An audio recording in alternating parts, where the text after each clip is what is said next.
Pues nos metemos ahora en ese espacio en el que los relatos se hacen curiosos, casi fábulas de vida, por decirlo de alguna forma, que es lo que suele hacer con cada historia que recoge y trata mi compañero y amigo Tony Cruz. Tony, muy buenas noches. Hola Rafa, ¿qué tal? ¿Cómo vamos?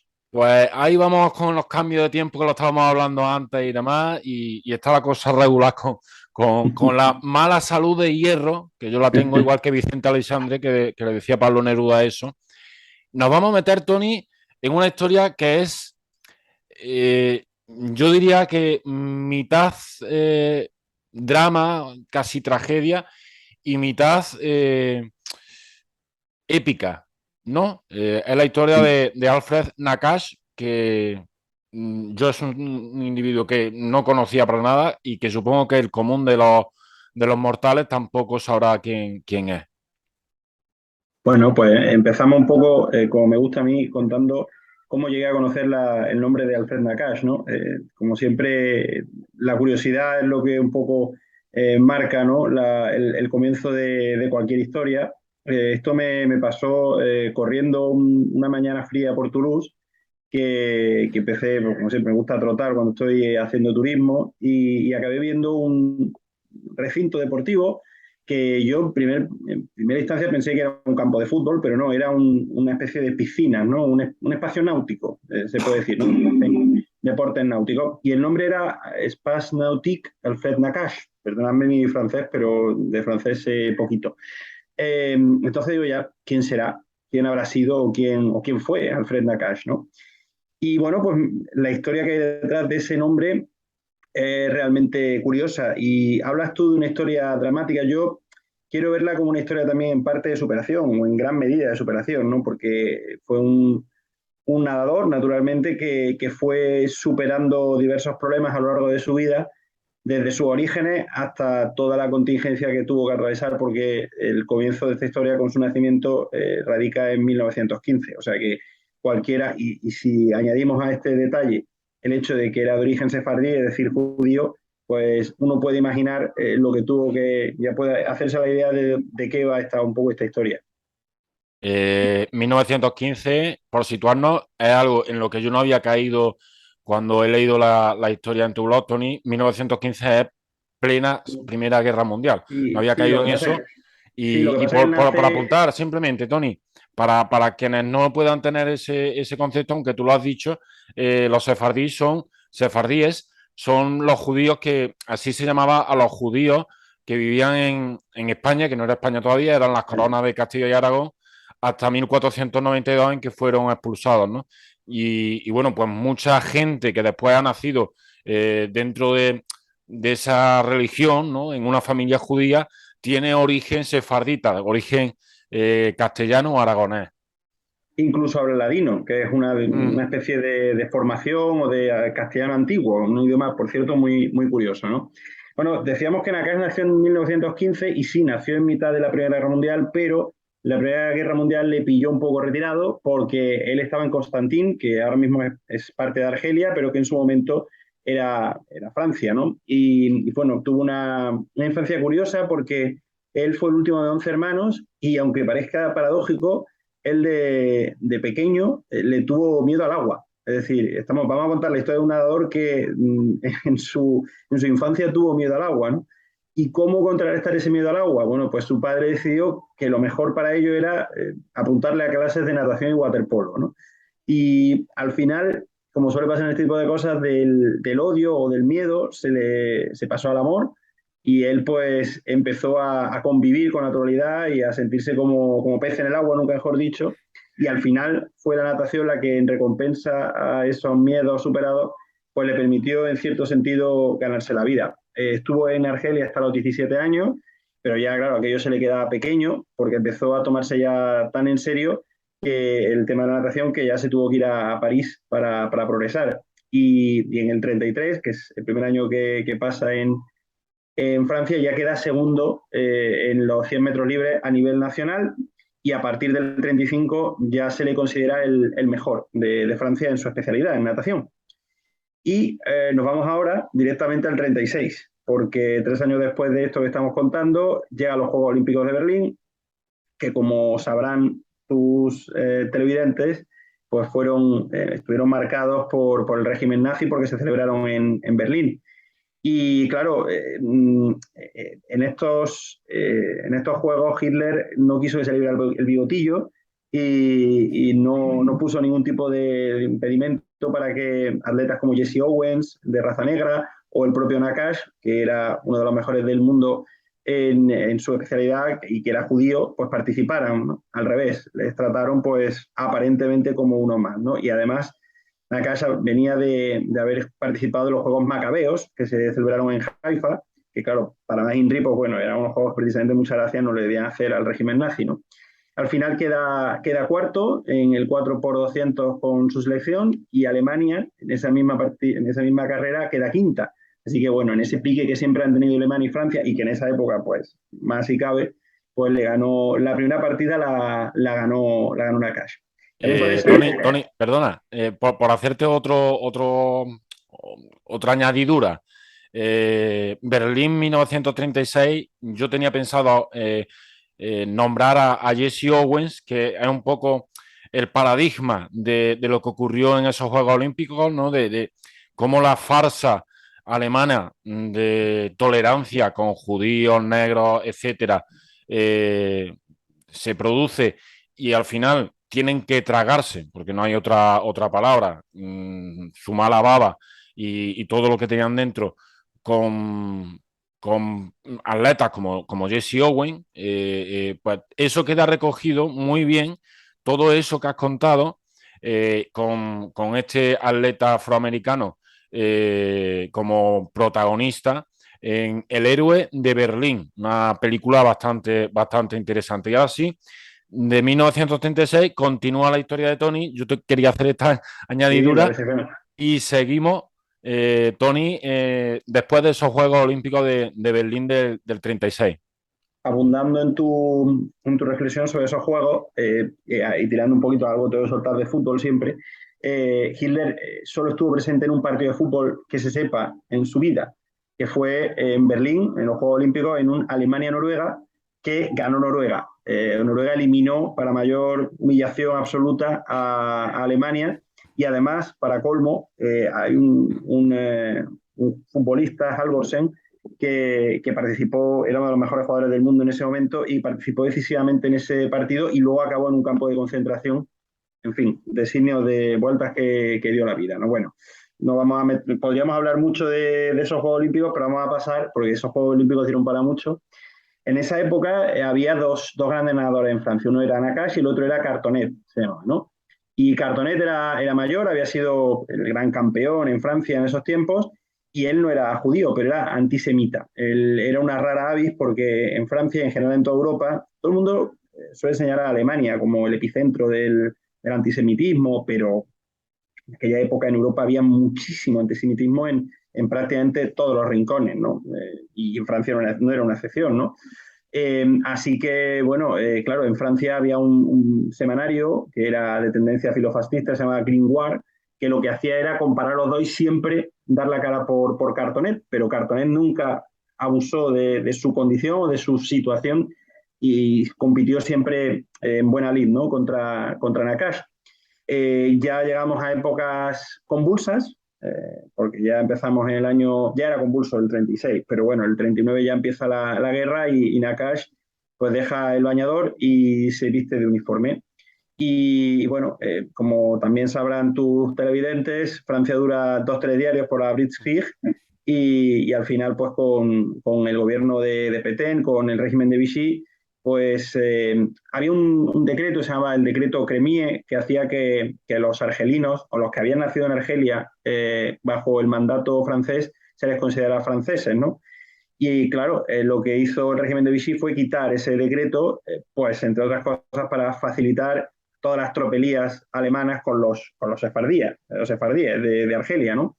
Entonces, Nakash, que era uno de los grandes campeones francés, deja de ser francés, se convierte en apátrida y se tiene que marchar a la zona no ocupada para no acabar en un campo de concentración. Y así es como llega aquí empieza la historia de Nakash con Toulouse, porque ahí en Toulouse era una zona controlada por el propio régimen de Vichy, pero no estaba ocupada como tal. Era una zona de lo que se llamaba Francia Libre, que no era libre, pero bueno, la Francia Libre.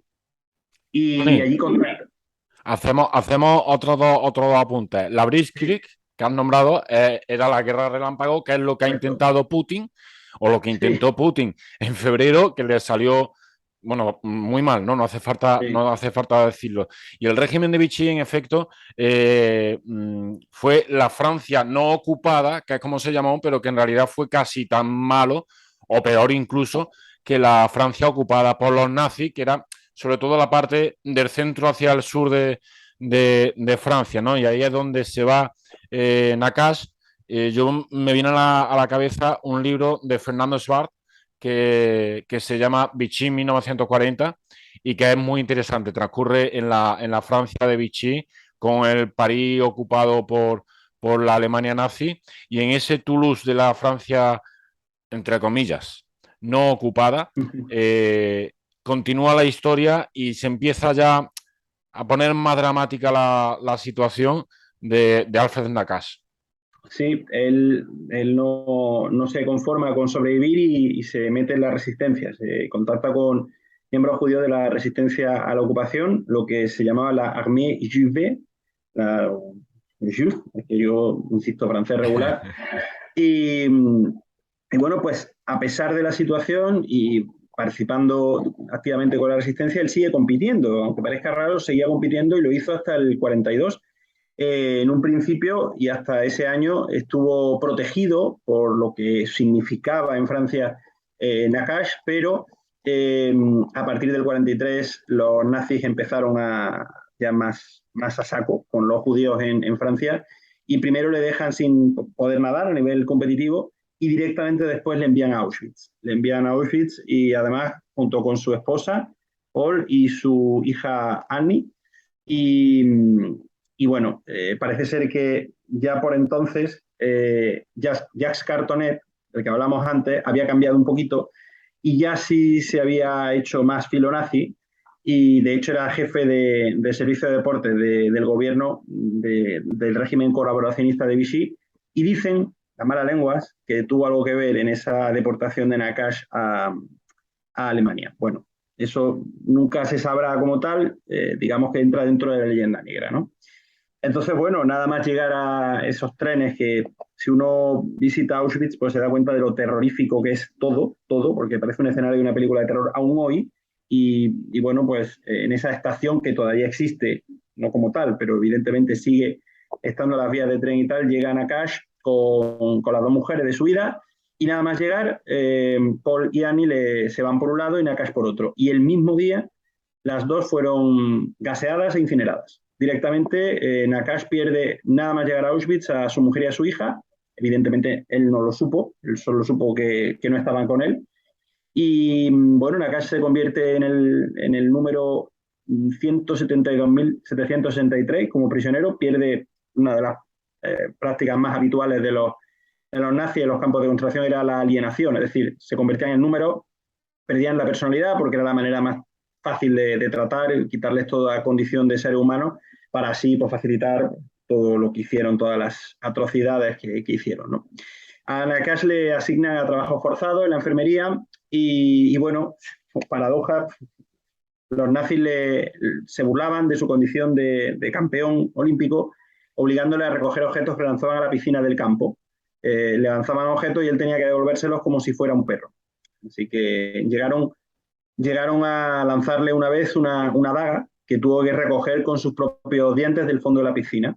Y lo hizo porque tenía una fortaleza física y mental tremenda, ¿no? Tan fuerte fue y tan fuerte era que fue capaz incluso de sobrevivir a lo que se conoció como la larga marcha de la muerte, que fue cuando las tropas soviéticas avanzaban por el este, los presos eran movidos ¿no? Sistemáticamente de unos campos a otros, y en este caso pues se le movió de Auschwitz a Buchenwald, más hacia occidente, y allí, y al final sobrevivió a esa marcha, muchísimos murieron, y al final ahí fue liberado. O sea, él sale de Buchenwald, ya evidentemente acaba conociendo en pocas semanas el trágico destino de su mujer y su hija, pero la llegada de Nakash a Toulouse fue noticia nacional, claro, porque fue como una margarita en el campo, en pleno cieno, ¿no? Después de tantísima miseria, tantísima desolación, que una persona que había sido ejemplar por su dedicación al deporte sobreviva en esas condiciones, pues bueno, para los franceses fue casi una celebración extra, ¿no? Para lo que fue en sí ganar de una manera indirecta. Pues los franceses realmente ganar, la guerra la ganaron poco, pero bueno, digamos que indirectamente también la ganaron, pues fue como una noticia nacional, ¿no? Y quizá la parte con la que nos debamos quedar de toda esta historia, o por lo menos la que yo resaltaría más, es que después de todo lo que pasó, después de acabar decrépito, hundido, física y, me imagino, sobre todo moralmente y anímicamente, Nakash fue capaz de volver a ser campeón de Francia. Lo hizo apenas un año después de haber sido liberado de Buchenwald. Y además, y para más Indri, fue capaz de colaborar en un récord mundial del equipo de natación francés. Y en el 48 participó en los Juegos Olímpicos de Londres en 200 metros braza y también en waterpolo. Y después de todo eso, he dicho antes que había conocido lo de su mujer y su hija. No lo llegó a conocer, creo, hasta después de todo esto. Entonces, cuando lo conoció 2 años más tarde, de lo que ya en el año 50 se retiró. Hasta ahí le dieron la fuerza, que no es poco, atendiendo a que, bueno, compitió hasta los 35 años y compitió al máximo nivel. Es decir, estamos hablando de que no es que compitiera a nivel aficionado, sino que bueno, Olímpico. que fue olímpico, compitió por la selección francesa, que ganaba el título de campeón de Francia y que por todo esto, por lo que estamos contando y por lo que mueve lo extraordinariamente emocional que puede resultar esta historia en lo extradeportivo, pues el nombre de Nakash no solo está en esa piscina de Francia que he dicho, en ese centro deportivo de Toulouse, sino que también está en el Salón Internacional de Natación, que hay un Salón Internacional de Natación, que yo antes de conocer esta historia no sabía que existía, que está en Estados Unidos, en Fort Lauderdale, y también estuvo, esto también es curioso, estuvo nadando 1 kilómetro diario hasta el año 1983, que es cuando falleció. De hecho, murió nadando. O sea, él murió después de haber completado o durante la práctica de ese kilómetro diario que hacía de natación. Y se da la paradoja de que Cartonet, del cual hemos hablado, que era su gran rival, que dijimos que al principio no se aprovechó tanto su condición de nazi, pero después sí, o de filonazi o de antisemita, pero después sí, pues fue condenado en ausencia a muerte en Toulouse por colaboracionista y acabó siendo capturado en Italia en el 47. No se sabe nada más de él. En el 47 este señor, que había sido campeón de Francia muchas veces, pues desaparece, fue como una damnatio memoriae y desaparece, o por lo menos yo soy incapaz de conocer más de lo que fue de la vida o de los milagros, si es que tuvo algún milagro después de haber sido condenado en ausencia por colaboracionista, por nazi, de este señor antítesis de Nakash, que era Jacques, o que fue Jacques Carton. No sabemos siquiera si murió, vamos, si se Hombre, cumplió esa pena de muerte, quiero decir, morir, porque morimos todos, morir lógicamente. seguro. Eso es inevitable. Tony, has hablado de Auschwitz, que quizás es el escenario más prototípico en el imaginario colectivo a nivel global de la Alemania nazi. Yo no he estado allí. Entiendo que tú sí. Por las imágenes que me llegan, aquello es como Pompeya, haciendo la distinción, lógicamente, entre un lugar y otro, pero como que se ha quedado parado en el tiempo, ¿no? Para que la gente pueda ver de la mejor forma posible lo que ocurría allí, ¿no? Para que lo perciba mejor, ¿no? Es terrorífico. Es la sensación de miseria más grande que yo he visto en un recinto. Es decir, aquello, aunque ya no. Y más, sí, tuve la oportunidad de visitarlo un 31 de diciembre y. Claro, no estaba nevado, pero hacía muchísimo frío, había una capa de escarcha y uno se pone no se puede poner, porque eso es imposible ponerse la piel, pero uno se imagina, porque además está muy bien explicado, y lo que tuvo que ser eso, y uno pasea por esos páramos, porque es que todo el escenario, incluso ya cuando te vas acercando, no, quizás estés sugestionado, ¿no? Por donde vas, pero ya per se es algo que tiene una carga emocional tremenda, ¿no? Hay dos campos, Auschwitz y Birkenau. Realmente Birkenau era más o menos donde se van a cabo muchas de las barbaridades, ¿no? Pero tanto en uno como en otro, tanto en las barracas, uno ve que eran más establos que habitaciones humanas. O sea, le dicen la cantidad de personas que había alojadas ahí, eh, y uno ve, porque sigue estando las ruinas de lo que fue la cámara de gas. Bueno, la ruina de cámara no, no, las ruinas no. La cámara de gas sigue igual. La cámara de gas sigue igual, y uno entra y yo, a lo mejor, insisto, es su gestión, pero ahí me generó una angustia terrible, porque uno ve por dónde estaban los botes de Ciclón B. Uno pasea por las ruinas de lo que fue el campo de incineración, o sea, la zona de la cámara de incineración, y los hornos crematorios. Se siguen viendo los hornos crematorios, se ve las carretillas con las que llevaban los cadáveres, todo, las maletas, a lo mejor elementos materiales que han sobrevivido, que, bueno, paradoja, ¿no? Sobreviven las maletas, no sobreviven sus dueños, y eso está todavía, eso lo puedes visitar, ¿no? Ves las maletas apiladas, es una carga emocional tremenda. Yo recuerdo que, claro, cuando vas nosotros fuimos a una excursión de Cracovia, y en el autobús, pues claro, ibas con gente joven, además día 31, la vuelta, la vuelta de esa gente joven, esa misma que iba casi de broma, tal, y no, ahí no cabe en broma, ahí no, aquello, yo cuando hay gente que es negacionista de esto,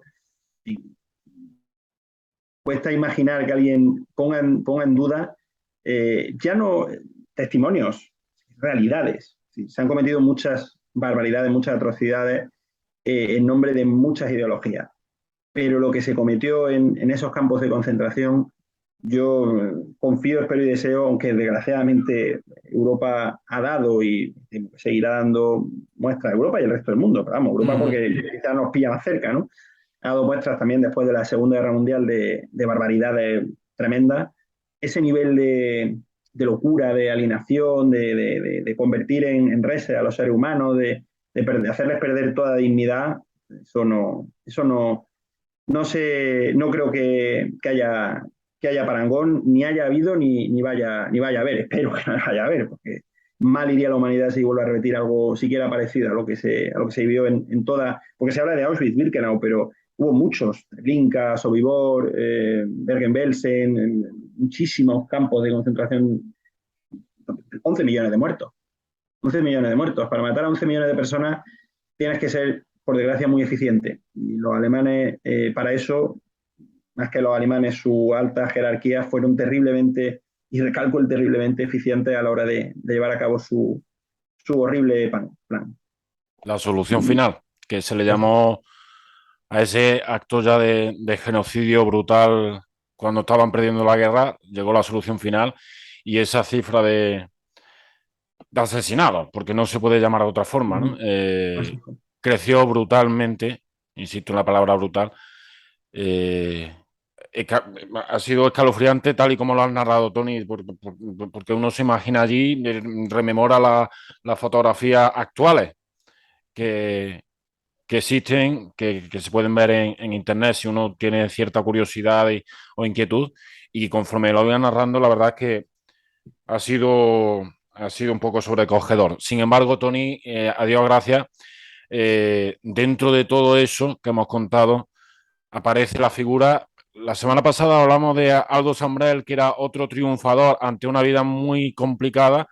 Aquí ya es en el podio estaría por delante Alfred Nakash, ¿no? Qué importante es recuperar historias de personajes como este que nos recuerden bueno, que todavía se puede mantener esperanza en el ser humano porque hay personas que con su espíritu de supervivencia nos enseñan y sobre todo eh, también su entorno cuando sobrevive es como debería ser la humanidad, ¿no? Acogedor, hospitalario, abrazándole, ¿no? Por decirlo de alguna forma. El mal no siempre vence. De hecho, el mal suele acabar derrotado, aunque cueste pensar que sucede así, pero el mal, en general, la sociedad tiene que acabar siendo derrotado. Y en este caso, pues bueno, aunque fue una victoria muy pírrica para los judíos del mundo, eh, al final se puede decir que también ganaron, porque sobrevivieron. Y sobrevivir, sobre todo tal y como lo tenían, pues verdaderamente, y el caso de Alfer Nakash es significativo, pues ya es una victoria. Totalmente. Tony, pues muchísimas gracias. Se nos cuela por ahí de vez en cuando alguna reverberancia del sonido de la conexión. Muchísimas gracias, como siempre. Insisto, ha sido espectacular, sobre todo ya al final el relato sobre Auschwitz. Auschwitz, joder, si se nos dan mal el español, imagínate los demás Auschwitz, idiomas y Birkenau. el alemán sobre todo. Muchísimas gracias, Tony. Tremenda la historia de hoy y seguimos hablando la semana que viene, si te parece. Esperemos que sea un tema un poquito más amable y un poquito que nos deje el cuerpo un poco mejor. Eso es, un poquito más alegre. Tony, lo dicho, muchísimas gracias. Un placer. Un abrazo.